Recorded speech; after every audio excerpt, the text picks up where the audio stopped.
Hello, dear entrepreneurs, future leaders, and ambitious people. And yes, that's what you are. If you are watching this video either out of curiosity or because you have subscribed.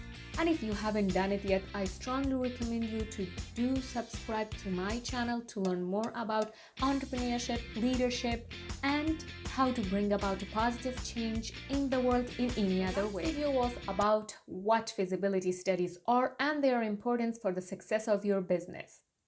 In this video, I'm going to tell you how to conduct a feasibility study and how to analyze every aspect of your business idea before you jump into starting a business. Every business idea is unique in its own way, and it has its own goals and needs, and that's why there is no one-size-fits-all formula for conducting a feasibility study. However, there are some important steps you have to take to test and analyze your idea that I'm going to share with you. In the first round of your analysis, you have to get as much feedback as possible about your concept from the relevant stakeholders. You have to gather solid data and ask questions about it to make sure that it's trustworthy. Do a thorough and complete market research, and once you're done with getting your feedback, data collection, and your market survey, you have to start writing your business plan.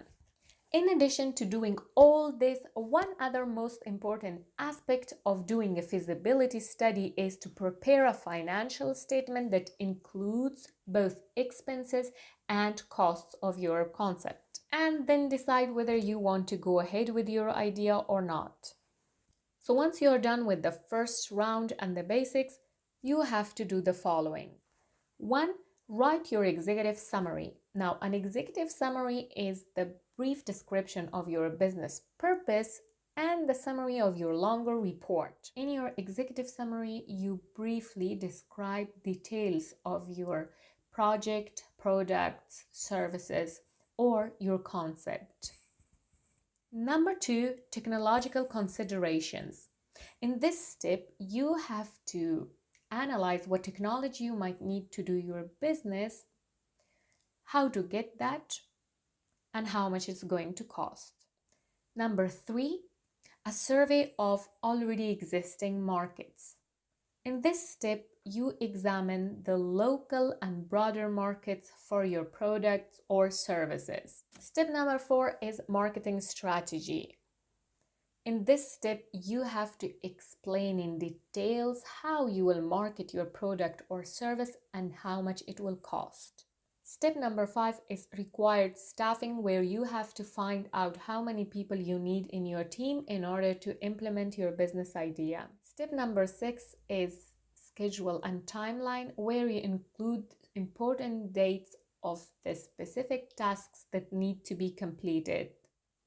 Step number 7 is project financials, where again you have to do a thorough examination of how much money you're going to need to invest in your idea, how much money it will cost to start that business, and how much you're going to get in your revenue. The final step is findings and recommendations, where you find out whether to go ahead with this idea or not.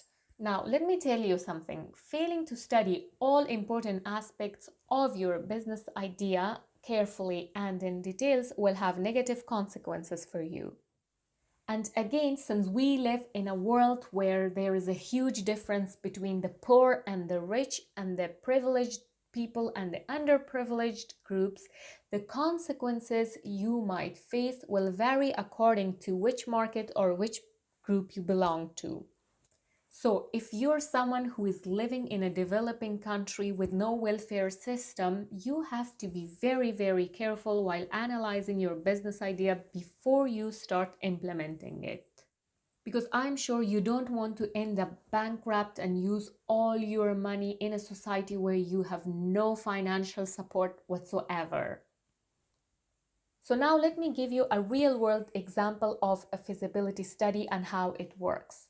When I was going to entrepreneurship school and I was doing my master's, we got a business idea. We wanted to produce robot puppies for elderly living in care homes. We were about 4 students in one group, and we were super excited to change the society since there are lots of elderly people due to the high life expectancy in Norway. After a week long of hard work, we found out that first of all, there are lots of products that already exist in the market. Secondly, producing a puppy robot or any kind of robot will cost a lot of money.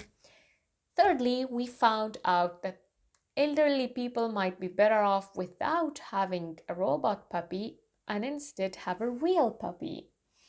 So that's when we decided not to go ahead with that idea and we left it just there.